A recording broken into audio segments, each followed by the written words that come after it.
Some great feedback coming in here on the gun conversation. Please keep it coming. Also, earlier today, Lutheran Social Services had their quarterly meeting to discuss how many more refugees are coming to the great state of North Dakota in 2016. Valley News Team immigration and relocation reporter Bradford Eric has the story. About a dozen people each from Grand Forks and Bismarck joined the 40 or so at the Fargo Lutheran Social Services office for their quarterly meeting. And really the goal is to try to invite organizations and individuals who work with refugees and similar immigrant populations in our communities around the state. LSS CEO Jessica Thomason says the meeting was pretty typical. Representatives from Fargo PD, West Fargo Schools, the State Department of Human Services and Public Instruction, as well as community outreach organizations were present. With the total for North Dakota has been shared with you for 445. The U.S. State Department last month sent LSS their approved placement numbers for fiscal year 2016. 445 individuals with 13 minors, for a total of 458 people.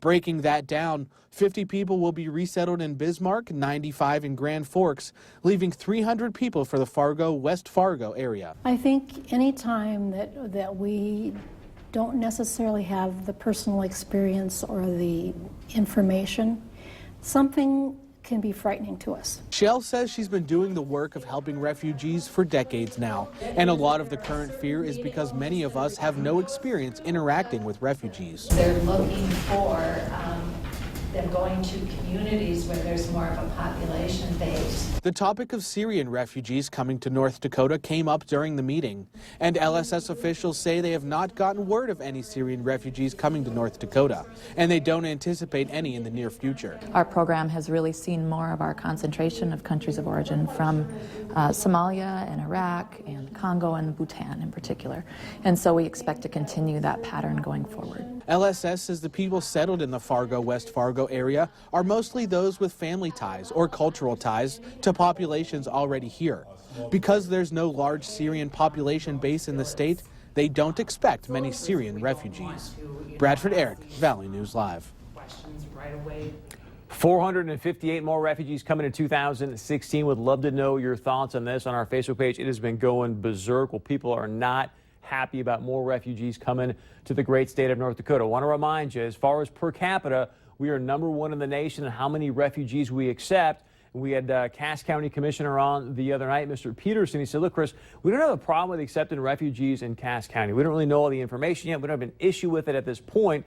The challenge, he said, is we're taking a very much a disproportionate amount here in Cass County, as you just saw by those numbers, versus Bismarck and or Grand Forks. We're getting 300 out of those 458.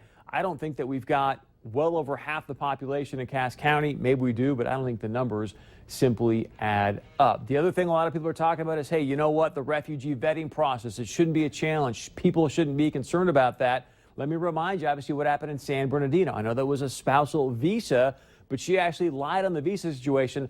Her background clearly shows that she had ties to terrorist organizations, radical Islamist background with her family, where she was studying in Pakistan, yet she lied about an address, and that cleared the supposedly very thorough vetting process, even with the visas. Then you talk about the refugee program, everyone again says, hey, this is an extremely thorough vetting process. We shouldn't be worried about anyone from ISIS or terrorists coming to our land via that situation. Representative McCall, he's the chair on the Homeland Security Committee for the U.S. House.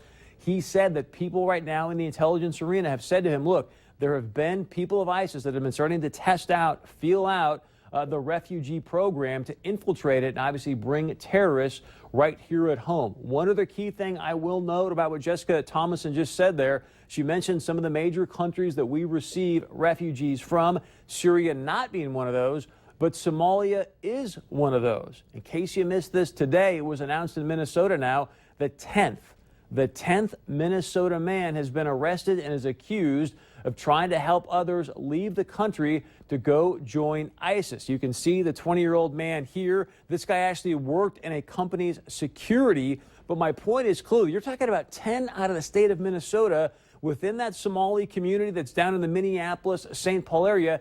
That is a hotbed of what's going on there. I'm not saying it's going to happen here. Clearly, it hasn't happened here in our community.